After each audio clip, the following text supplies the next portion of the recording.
Nomi Bar Yaacov joins me, an international negotiator, expert in diplomacy and the Middle East, and Associate Fellow at Chatham House as well. Good afternoon to you. Good afternoon, Sheila.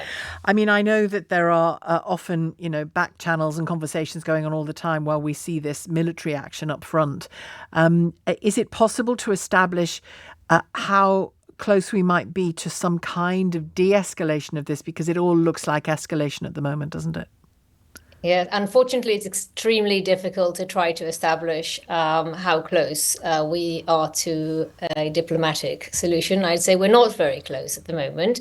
But that said, there are intense behind-the-scenes negotiations going on. And hopefully this war, this offensive, will not last for too long, because with every minute that it lasts, it gets a bit more complicated to try to reach a solution. The question really is, what is Iran going to do? It is reported that Hezbollah had asked for Iranian support, and that Iran had stated very clearly that while their new president, Pezeshkian, was in New York for the General Assembly, he spoke yesterday at the General Assembly that there was no way that they were going to intervene. But the next question is, what are they going to do?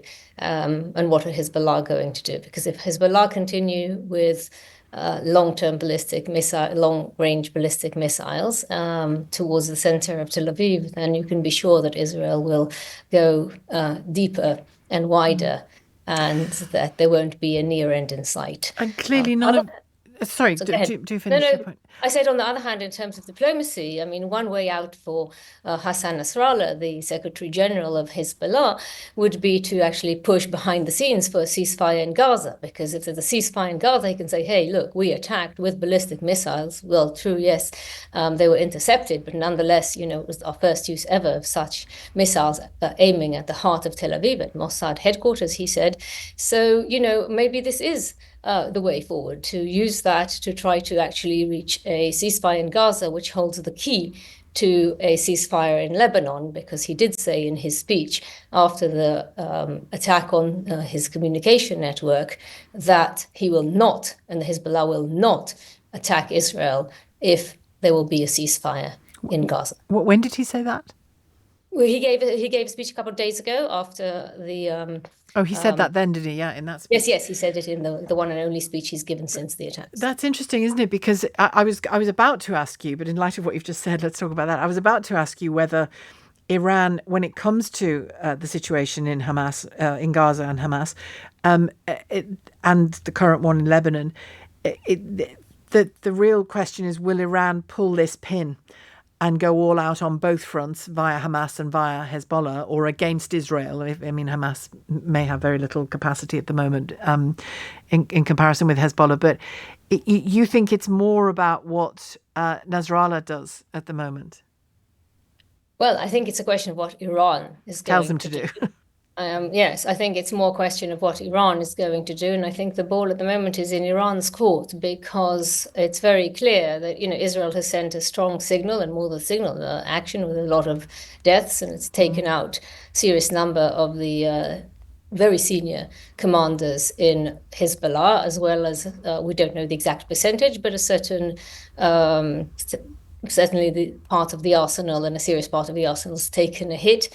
And Israel's shown that it actually has excellent intelligence, and it can go further. And I think Iran knows that, and Hezbollah know that. And I don't think no one is interested in an all-out war. And by no one, I mean none of the key players. I don't think Iran is interested in an all-out war in the Middle East. I don't think Russia is interested in an all-out war in the Middle East. I don't think the US is interested. Certainly not none of the UK, France. None. A war is not in anyone's interest. And I think really this is the time to focus on how to avert a war, because this war of attrition cannot continue. It doesn't really serve anyone. And I think this is what this war in Lebanon is about. But to go back to what you said about the Gaza ceasefire, and therefore hopefully the release of hostages as well, in whose gift is that at this point in time, do you think? Well, on the pro-Iran side, is that in Hamas's gift? Is it in Iran's gift? Is it in Hezbollah's gift? Well, I think all of the above. I think it's a question really of how to end. Everything is interlinked. And as I said earlier, the key lies in a ceasefire and a hostage release. 101 hostages, of which Netanyahu announced, he believes, publicly announced, around half are dead. So a question really is, which is awful, how to return the 101 dead and alive back and ensure that there is stability. So the issue is, and long term, and not long term, I don't mean, 100 years. I mean, there has to be a plan to get to two states, because unless one looks at a Palestinian state and an Israeli state, both sovereign, both independent, living side by side, there isn't going to be an end to this conflict. So one talks about a ceasefire on the one hand in Gaza, and in Lebanon, but in order to ensure that Gaza turns into a permanent stability agreement, a sort of like the prelude as such to stability and peace, ultimately the only solution down the line is peace. And the only solution is for the two states to live side by side. And the sooner there's a recognition that that's the end game by all parties, the better.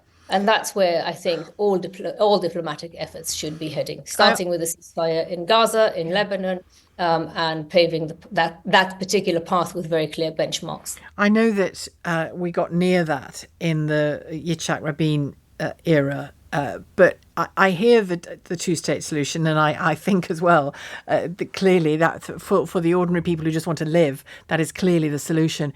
I do sometimes wonder, though, whether that's just Western voices soothing their own ears and minds and hearts about this, and whether when you've got Iran saying what it says about Israel and Jews, and you've got Hamas and Hezbollah saying what it says about Israel and Jews more generally, I don't know. It seems like a pipe dream.